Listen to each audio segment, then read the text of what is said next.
హిందూ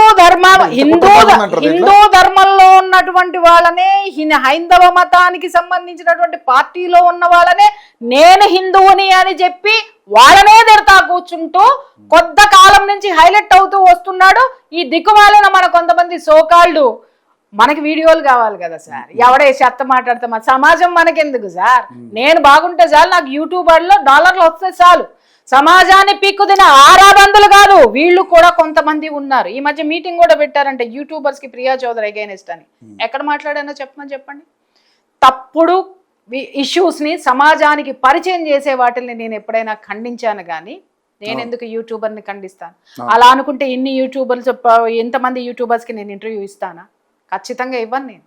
అంటే ఆడలేక మధ్యలో ఓడన్నట్ట వెనకటికి ఎవడం. ఇలాంటివన్నీ జరుగుతున్నాయి. సబ్జెక్ట్ నేర్చుకోండిరా నాయన, సబ్జెక్ట్తో ముందుకెళ్ళండి రా. సమాజాన్ని ఒక దిశ నిర్దేశం చేసేటటువంటి మీడియాని ఎప్పుడు చూసినా నేను ఈ విధంగా మాట్లాడతాను తప్పితే నేను అగైనిస్ట్ గా నేను ఎప్పుడూ మాట్లాడలే. ఎవరినైనా గౌరవిస్తాను. నా దగ్గరికి ఇంటర్వ్యూలు చేసే వచ్చే పిల్లల్ని అడగండి, ఎప్పుడైనా నేను అహంకారం చూపించడం కానీ లేకపోతే ఇంకోటి కానీ ఎప్పుడైనా ప్రదర్శించానేమో వాళ్ళకి ఇంకా చెప్పి పంపిస్తా. ఈ ప్రశ్న ఇలా అడగండి అమ్మా, ఇలా నేర్చుకోండి, ఇలా. సరే అది పక్కన పెట్టండి, ఇది మళ్ళీ మాట్లాడుకుందాం.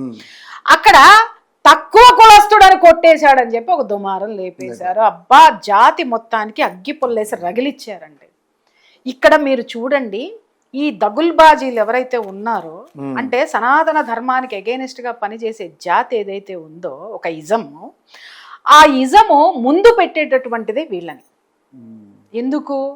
వీళ్ళకి ఆవేశం ఎక్కువ.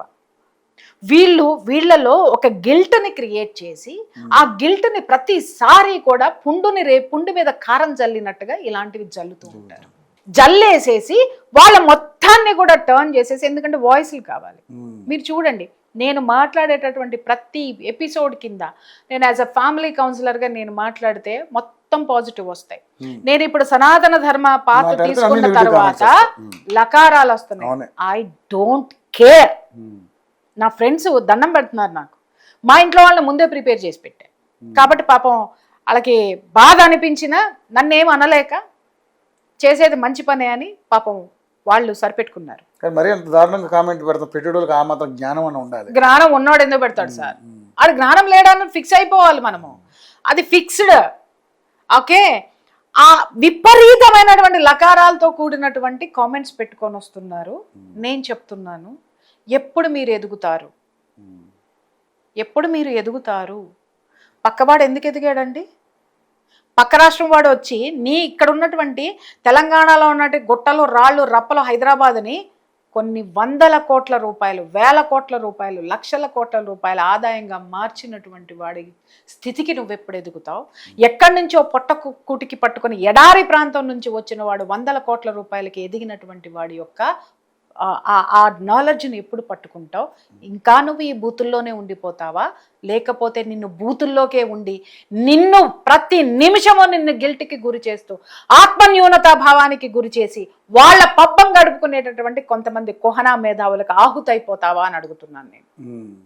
ఆలోచించాల్సినటువంటి అవసరం ఉంది. యువత ఆలోచించాలి, తెలంగాణ ఆలోచించాలి. ఎప్పుడు మనం సార్ గొప్పవాళ్ళం అవుతాం? ఎప్పుడు మన పక్కన మనకంటే ఉన్నత స్థితిలో ఉన్న వాళ్ళతో ఫ్రెండ్షిప్ చేసినప్పుడు మాత్రమే వాడికి ఉన్నటువంటి అవకాశాలు కానివ్వండి, వాడికి ఉన్నటువంటి మేధో సంపత్తి కానివ్వండి మనం స్టడీ చేస్తాం, మనం అడాప్ట్ చేసుకుంటాం, మనం ఎదుగుతాం.